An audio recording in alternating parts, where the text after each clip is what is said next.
Boa noite, irmãos. Vamos abrir nossas Bíblias lá em Marcos, capítulo 2. Marcos 2,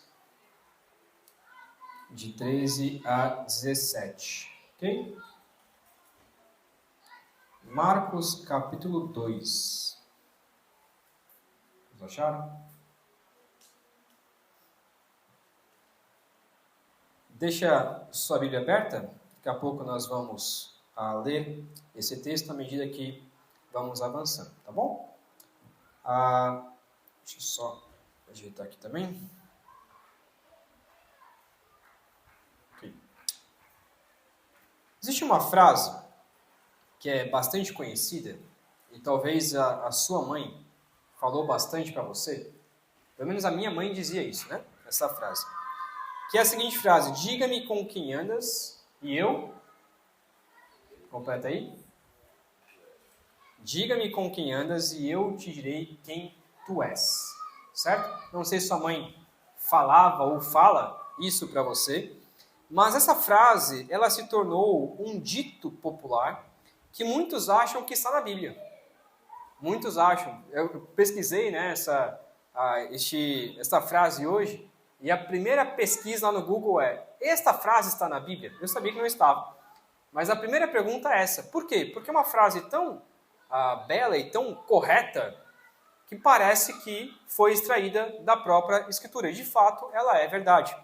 Alguns alegam que esta frase está baseada lá em Provérbios 22, versículos 24 a 25, que eu vou ler aqui, que diz o seguinte: não faça amizade com quem facilmente fica irado, nem ande na companhia de quem é agressivo, para que você não aprenda os seus caminhos e assim fique preso numa armadilha. Então existem essa frase, que alguns dizem que foi baseada, esse dito popular, e existem outros versículos que a gente percebe que tem este princípio. De fato, ela é verdade, mas até certo sentido. Provérbios, eles são princípios e não regras e não lei.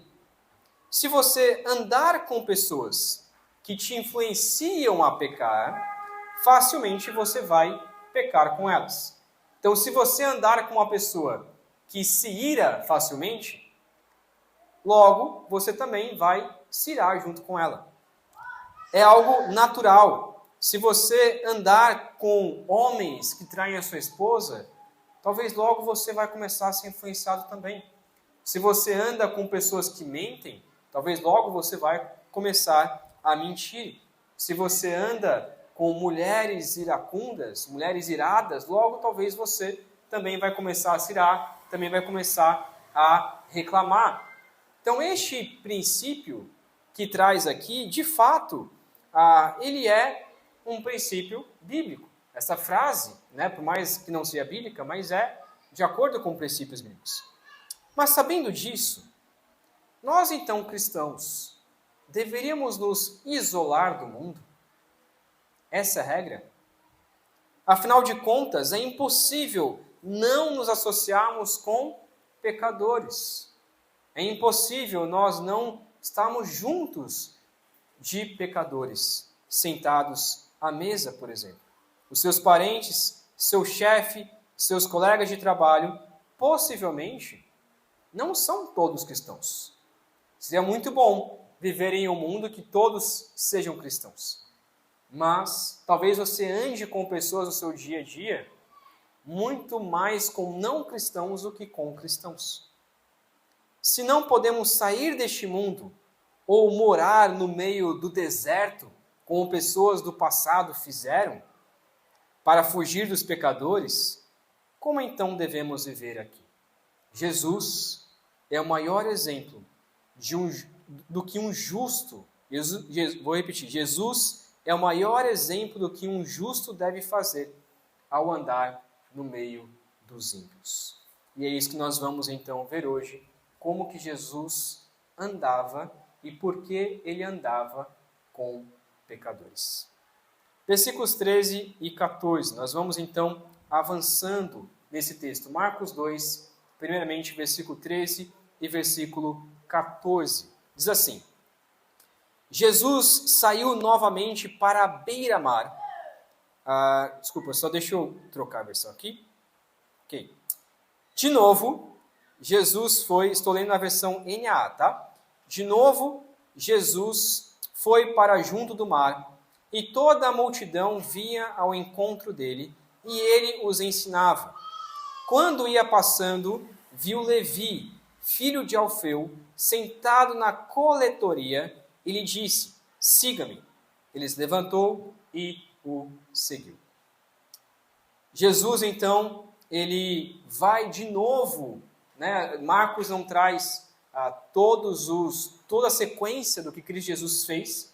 Então, talvez passou um bom tempo daquilo que nós vimos na semana passada, que foi da cura do paralítico. Talvez passou um bom tempo ali, Jesus fez outras coisas, e aqui Marcos coloca uma outra situação. De novo, Jesus ele vai então para beira-mar, talvez ali Cafarnaum ou Galileia. Ele vai então para o ponto ali, talvez, aonde as embarcações desciam e então colocavam todas as coisas que eles traziam das embarcações, e então eles tinham que pagar imposto ali na beira-mar, chegando então para entrar com todos os itens ali para Jerusalém.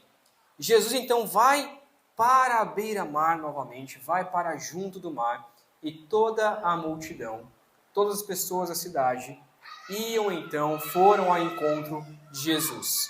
E novamente o texto diz, ele os ensinava. Novamente, Jesus junta as pessoas, junto com os seus discípulos, junto com as pessoas que estavam ali ao seu redor, e passa então a ensinar essas pessoas. No entanto, o texto continua e diz que quando ele estava passando, ele passa em um lugar de coletoria.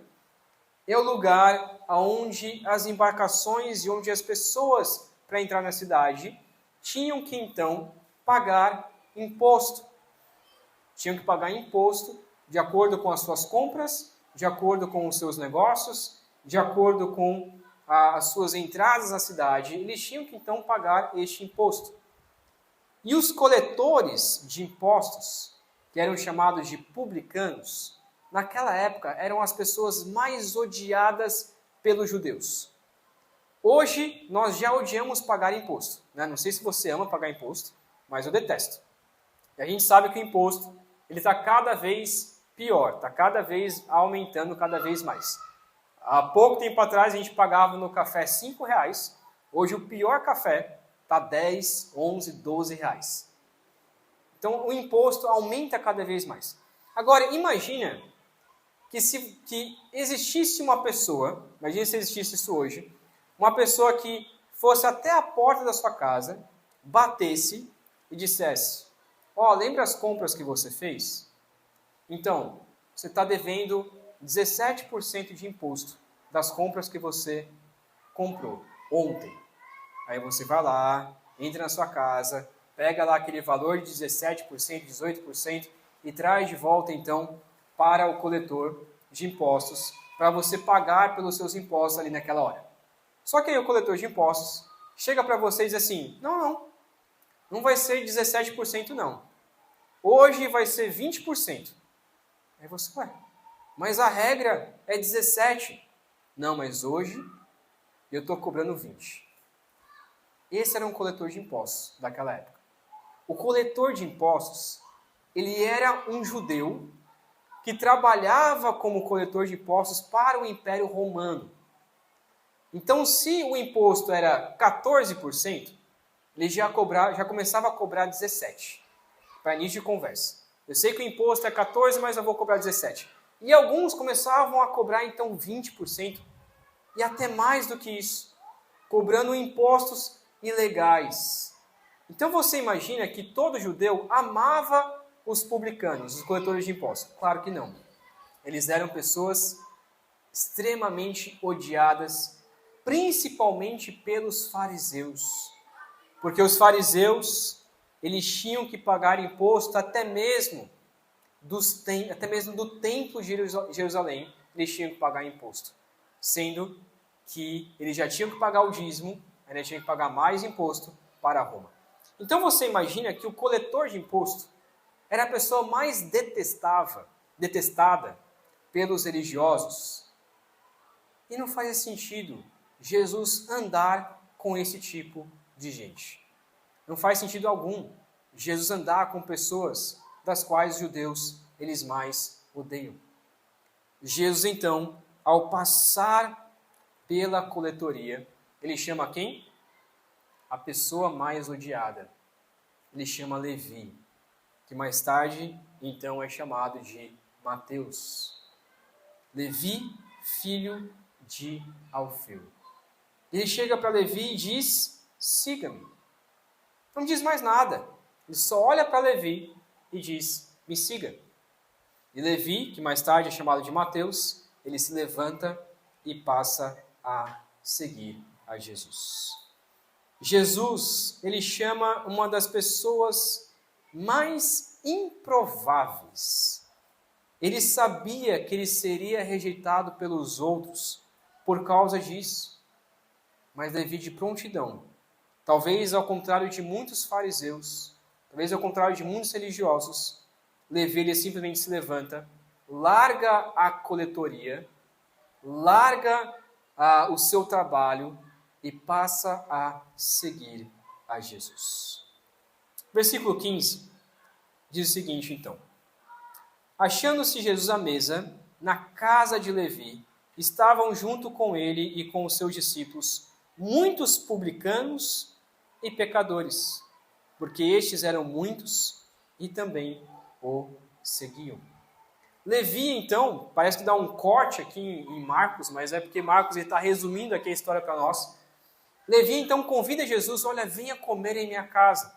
Algo que os publicanos, os cobradores de impostos, não faziam, porque eles só pensavam em ganância, só pensavam no poder.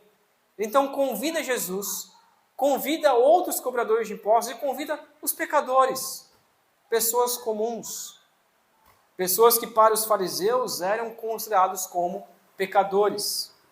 Uma cena que para nós não faz tanto sentido, mas naquele momento Jesus estava deixando claro, estava deixando um marco em seu ministério que perdura até hoje sobre quem de fato é Deus. Pecadores eram considerados então aqueles que não seguiam perfeitamente a lei, ou que por causa de uma vida passada, de uma vida regressa, ou porque talvez eram divorciados, recasados, ou então porque já tinha sido uma prostituta ou algo assim, mas queria mudar de vida. Mas para os fariseus, as pessoas não tinham salvação. Pessoas desse tipo já não tinham mais como voltar a serem judeus de verdade. Pecadores, então, para os judeus, eram todo aquele tipo de pessoa que não seguia a lei à risca, e porque não seguiu no passado, e porque pecou no passado, agora não tem mais restauração para a vida daquela pessoa. Os fariseus chamavam assim, pois diziam então que eles não tinham mais salvação. Então, se uma vez uma mulher foi uma prostituta, para o fariseu ela sempre será prostituta. Não tem como ela voltar para Deus. Se uma vez um homem traiu a esposa, ele sempre será um adúltero. Não tem restauração para a sua vida. Ele deve então ser rejeitado pela sociedade e deve ser chamado então de pecador.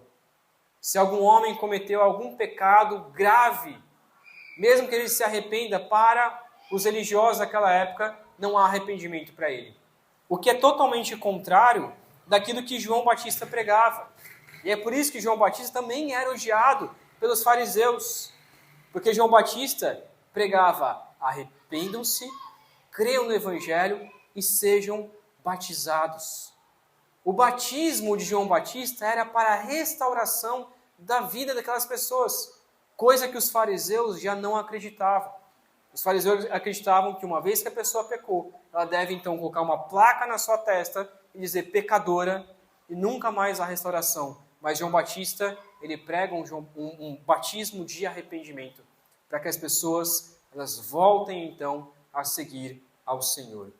Para os fariseus, não havia mais salvação para elas. Para Jesus, no entanto, ao invés de jogá-las, as pessoas à sarjeta, Jesus, ele vai até elas, senta com elas, conversa com elas e prega o evangelho a esse tipo de pessoa.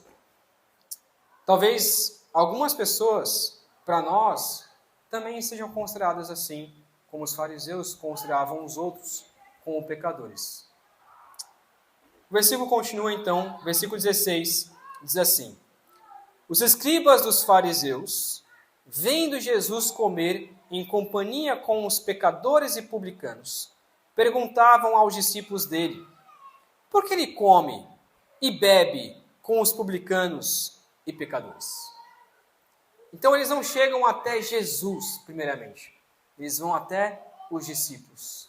E o mais interessante aqui é que não há resposta dos discípulos. Talvez os discípulos também estavam pensando a mesma coisa. Peraí, a gente vai se associar com esse tipo de gente? Se eu seguir a Jesus, quer dizer que eu tenho que me associar com esses publicanos e pecadores? Talvez alguns discípulos também estavam pensando nisso. E por isso, eles perguntam a eles. Agora, essa não é uma reclamação somente aqui. Os fariseus continuavam a reclamar isso de Jesus. E lá em Lucas 15, versículo 2, muito tempo depois, diz que os fariseus e os escribas murmuravam dizendo: Este recebe pecadores e come com eles.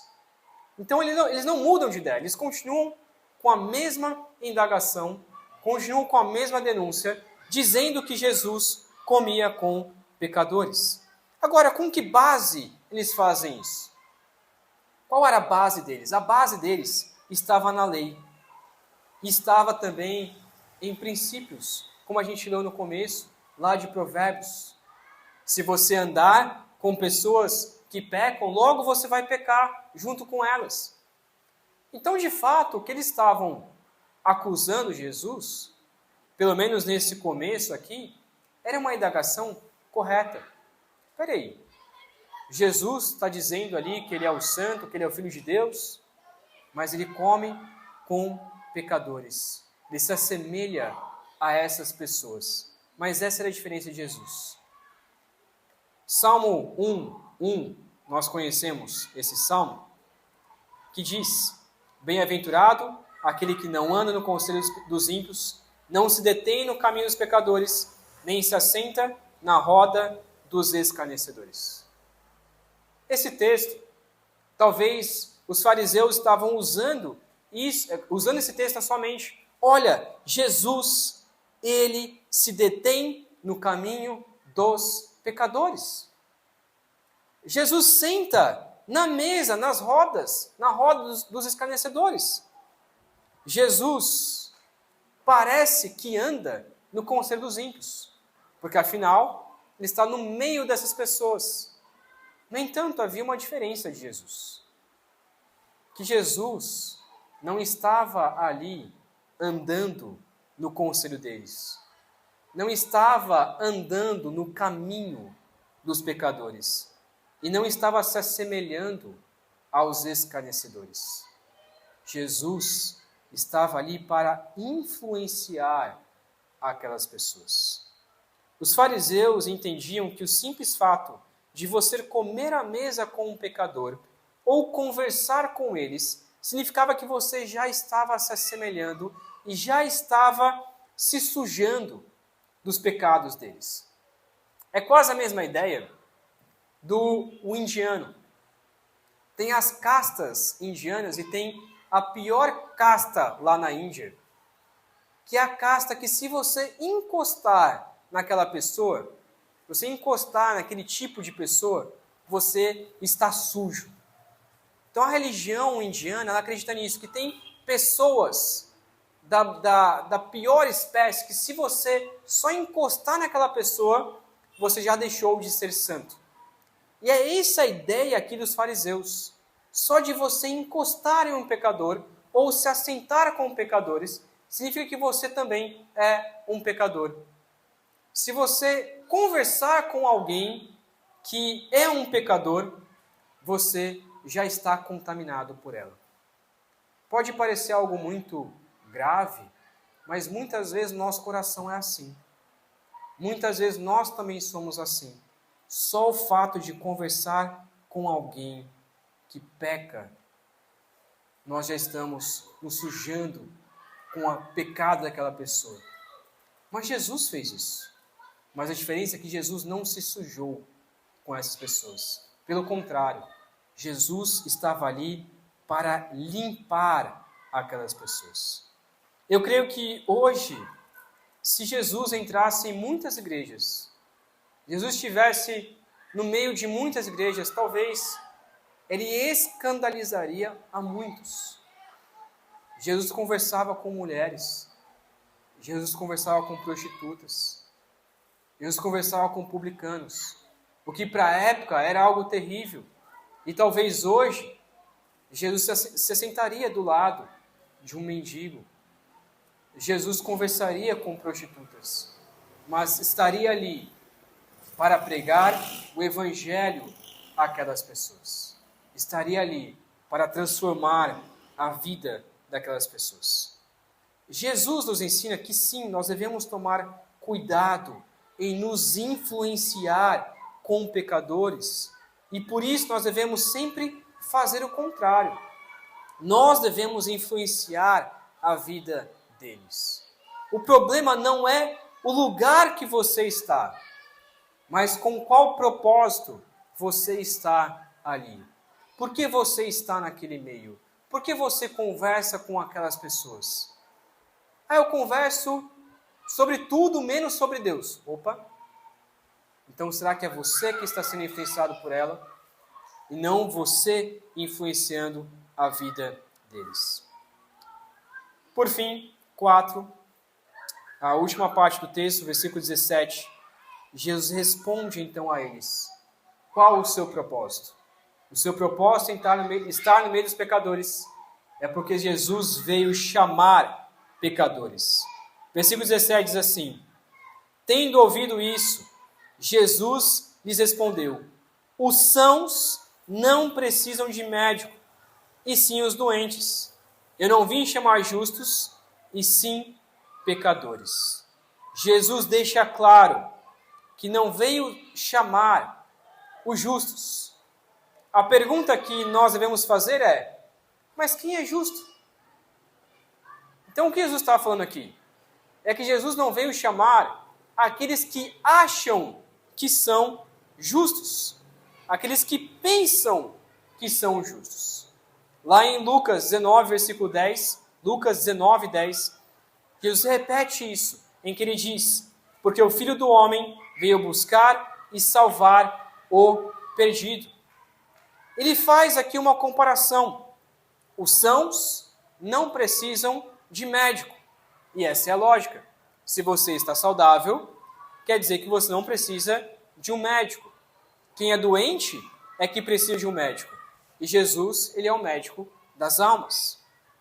Agora, como eu acabei de dizer, não há um justo sequer. Não há quem entenda. Não há quem busque a Deus. Nós acabamos de cantar isso.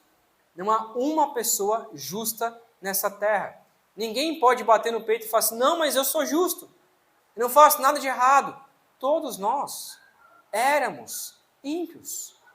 Todos nós éramos pecadores. Todo ser humano tem o pecado de Adão. Não há ninguém que pode ser considerado justo. No entanto, a ideia aqui é mostrar de Jesus, é mostrar que de fato não há um justo. Ele diz: os sãos não precisam de médico, e sim os doentes. Eu não vim chamar justos, e sim pecadores.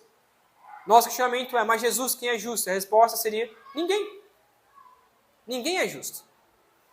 A ilustração aqui com os sãos traz também a ideia, que é uma ideia que eu vivo isso na prática, né? Eu detesto médico, detesto hospital, não detesto médico, né? Eu detesto ir a um hospital. Agora menos, mas antes era muito. E isso eu acho que vem de família, porque meus pais também detestam ir para o médico. Agora, Muitas pessoas fingem que não estão doentes. Já viu isso? A pessoa ela vai até o fim. A pessoa está com uma gripe brava. Mas ela diz, não precisa do médico não. Está quase morrendo. E diz, não precisa do médico não.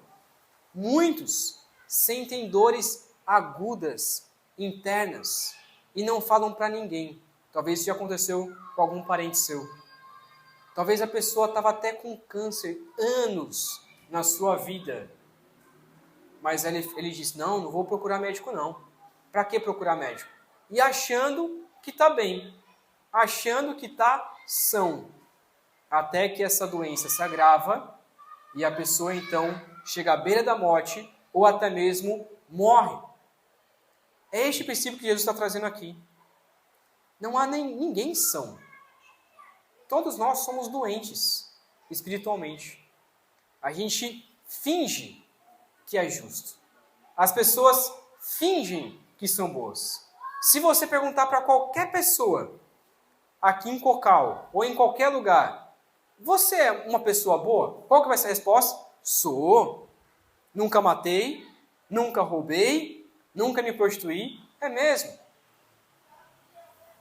Você já roubou um lápis na escola? Ah, já, mas também quem nunca fez isso?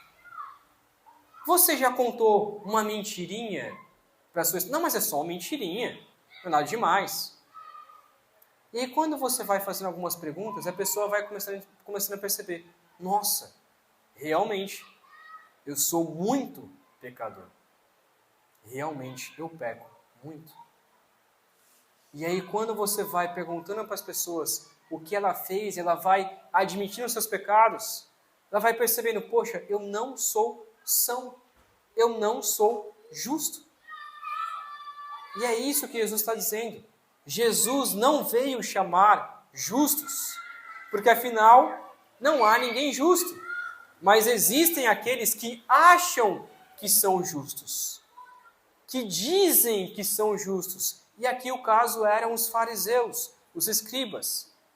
Eles se colocavam em uma superioridade, dizendo, não, mas eu sou santo, eu sou justo, eu leio a Bíblia todo dia, eu escrevo a Bíblia. Os escribas faziam isso, escreviam os textos bíblicos. Eu conheço. Eu nunca traí, eu nunca roubei, eu nunca me prostituí, nunca fiz nada de muito grave. Então, quando eu chegar no céu, Deus vai olhar para mim e vai falar assim, não, realmente, olha, você foi uma pessoa justa na terra, cometeu alguns pecados aqui e ali, mas não, foi uma pessoa justa, pode entrar no céu. Essa é a mentalidade católica. Os católicos acreditam nisso até hoje. E essa é a mentalidade dos fariseus.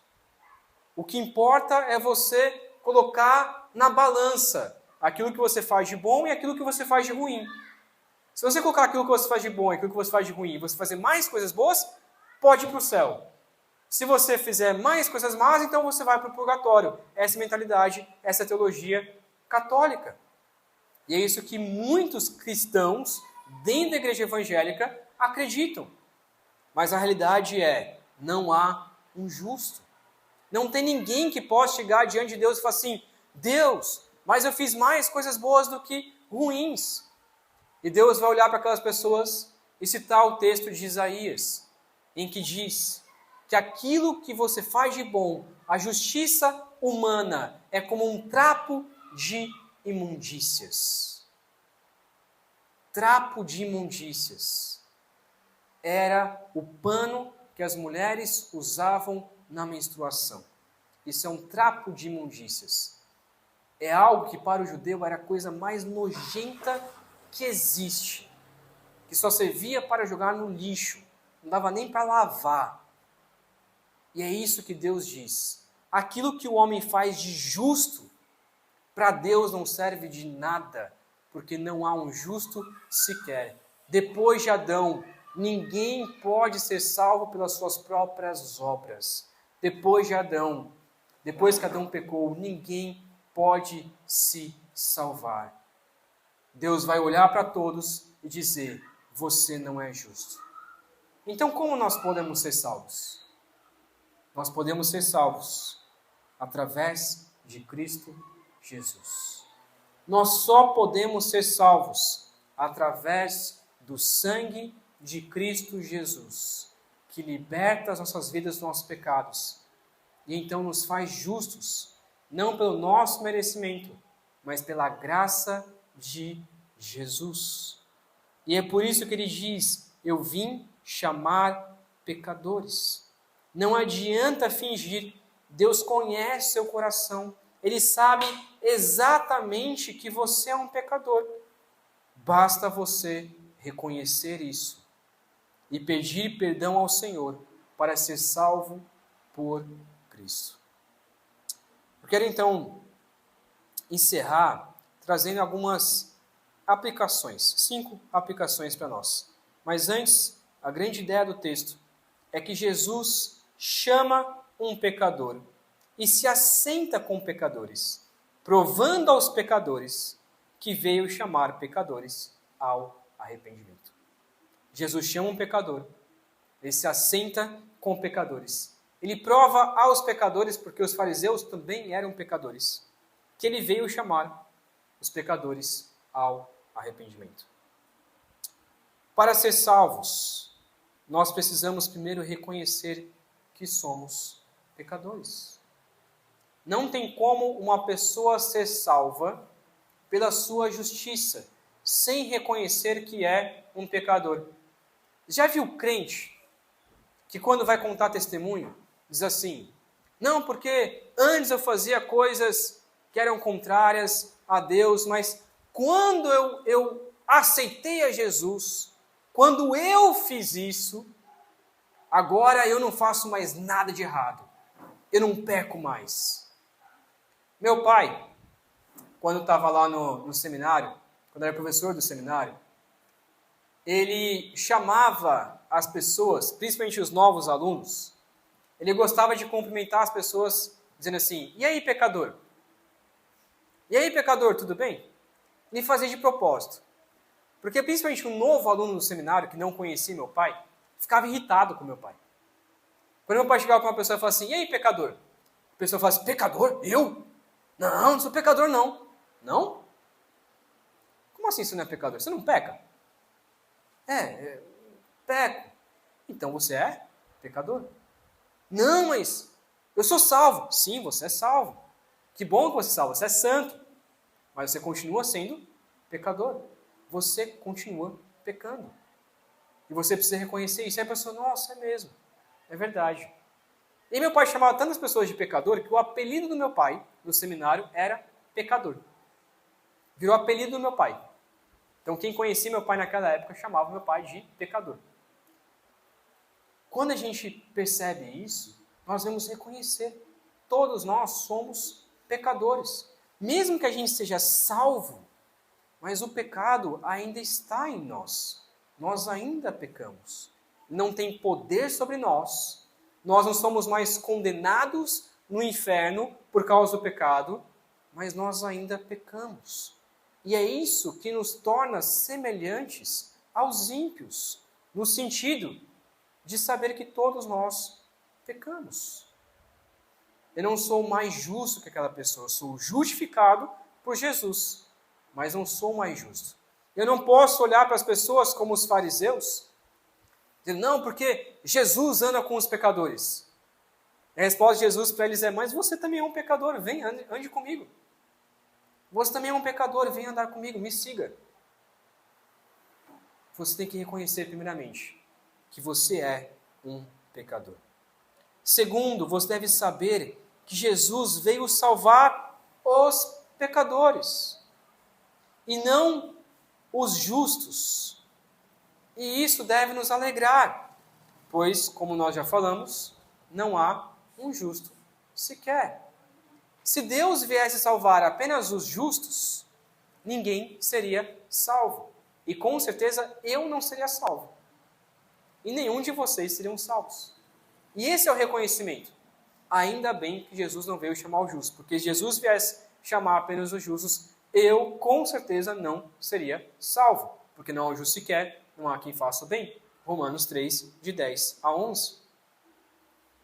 No entanto, Jesus faz isso, e Jesus salva pela sua graça?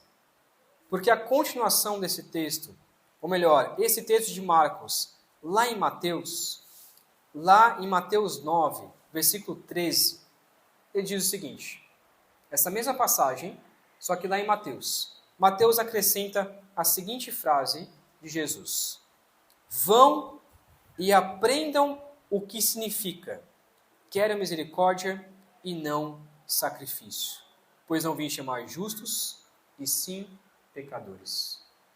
O que Jesus está ensinando é que Deus não quer mais sacrifícios, achando que as pessoas vão se justificar por meio dos sacrifícios. Jesus agora salva por meio da misericórdia. E na verdade, desde o Antigo Testamento, Deus sempre salvou pela sua misericórdia. Deus sempre salvou pessoas que reconheciam que não poderiam se salvar por meio da lei.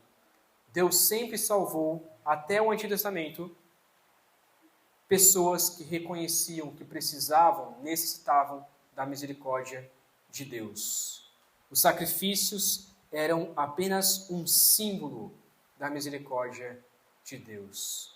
Nós somos salvos, então, pelo maior sacrifício, que é Cristo Jesus. E agora, então, somos salvos pela misericórdia, a pura graça de Deus.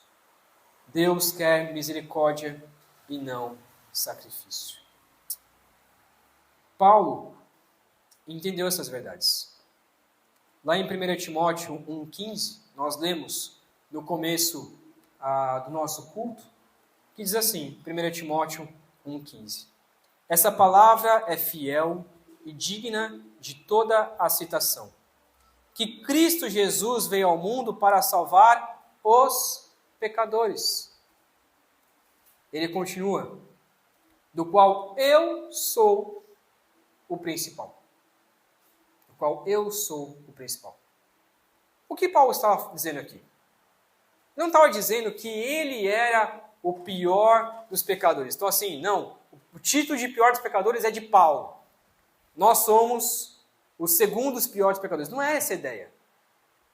Mas Paulo estava colocando o princípio cristão aqui. Primeiro, nós devemos acreditar que Jesus veio salvar ele veio salvar todos os pecadores. Ele veio ao mundo para salvar os pecadores. Essa é a primeira coisa que nós devemos acreditar. E segundo, todos nós devemos acreditar que eu sou o pior dos pecadores. Não eu, Samuel. Mas que cada um de nós deve reconhecer que você é o pior dos pecadores. Eu tenho que olhar para o meu coração e entender, eu sou o pior dos pecadores. A Priscila tem que olhar para o coração dela e dizer, eu sou o pior dos pecadores. O irmão João tem que olhar para o seu coração e dizer, eu sou o pior dos pecadores. Por quê? Porque eu não sei do coração das outras pessoas. Eu não sei o quanto que as pessoas pecaram. Mas eu conheço o meu coração. E eu sei o quanto eu peco. E uma pessoa, um verdadeiro cristão, reconhece que ele é o pior dos pecadores. Reconhece que ele tem o pior pecado. Essa é a ideia. Eu conheço o meu coração. Eu sei o quanto eu peco. E é isso. Agora, eu não sei o quanto que a Priscila peca. Eu não sei o quanto que o irmão João peca. Eu não sei o quanto que a Babi peca. Eu não sei o quanto que o irmão Anderson peca. Eu não sei. Mas eu sei o quanto eu peco. É por isso que Jesus, ele conta aquela parábola. O fariseu, o mestre religioso, orava de si para si mesmo. Obrigado, Deus, porque eu não sou como aqueles pecadores. Obrigado, Deus, porque eu não nasci assim. E batendo no peito e orando de si para si. E agradecendo porque não era tão pecador. Mas o pecador estava lá, de joelhos, batendo no seu coração, orando ao Senhor e dizendo, tem misericórdia de mim, que sou o pior dos pecadores. Tem misericórdia de mim. Então nós somos salvos, reconhecendo que eu sou o pior dos pecadores. Paulo entendeu isso. E nós devemos reconhecer isso. e ter a humildade de não olhar para os outros e falar assim, nossa, olha que pecador, olha, ele peca muito mais do que eu. Eu não sei. Eu sei dos meus pecados, eu sei o quanto que eu peco, mas eu não sei o quanto que aquela pessoa peca. E é por isso que eu tenho que olhar para o meu coração. E é isso que é não julgar as pessoas. É julgar que eu sou o pior. E por fim, Jesus, no entanto, não mantém, a última aplicação é que Jesus não mantém os pecadores neste estado. Muitos usam esse versículo para dizer, está vendo? Jesus andava com prostitutas, Jesus andava com publicanos, Jesus andava com a pior espécie. Ok, legal que Jesus andava com a pior espécie. No entanto, Jesus não deixava as pessoas naquele estado. Jesus transformava a vida delas. E é por isso que esse texto de Marcos, lá em Lucas 5, 32, Lucas ele coloca um acréscimo, em que diz o seguinte, eu não vim chamar justos, e sim pecadores ao arrependimento. Lucas ele coloca esse final, porque para Marcos já estava claro isso.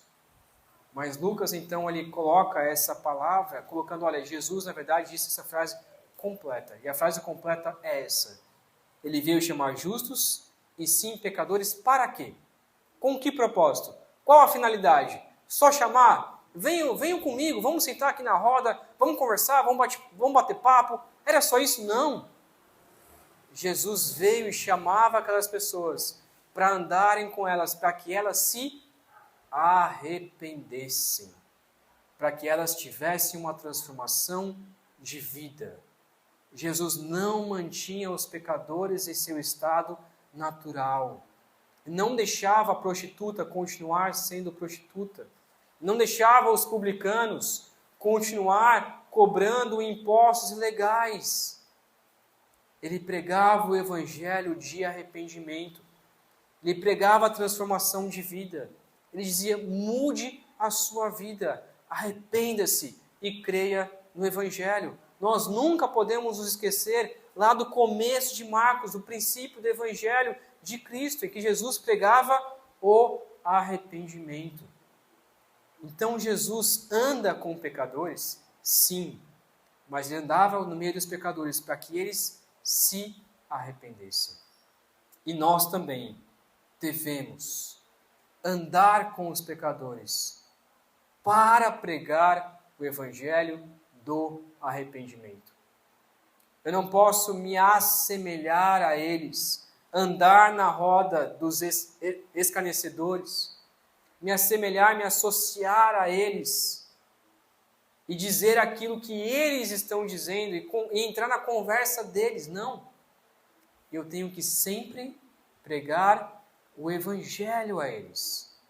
E eu tenho que estar no meio dos pecadores, porque eu também sou um pecador e porque eu quero que eles também se arrependam dos seus pecados, assim como pela fé, assim como pela graça de Deus, eu também me arrependi dos meus pecados. É este o princípio. Então aquela frase que nós falamos no início, diga-me com quem andas e eu te direi quem tu és, ela faz sentido? Sim, mas para o cristão não. Porque para o cristão ande com pecadores, mas não se associe a eles. Ande com o pior dos pecadores e pregue o evangelho a eles.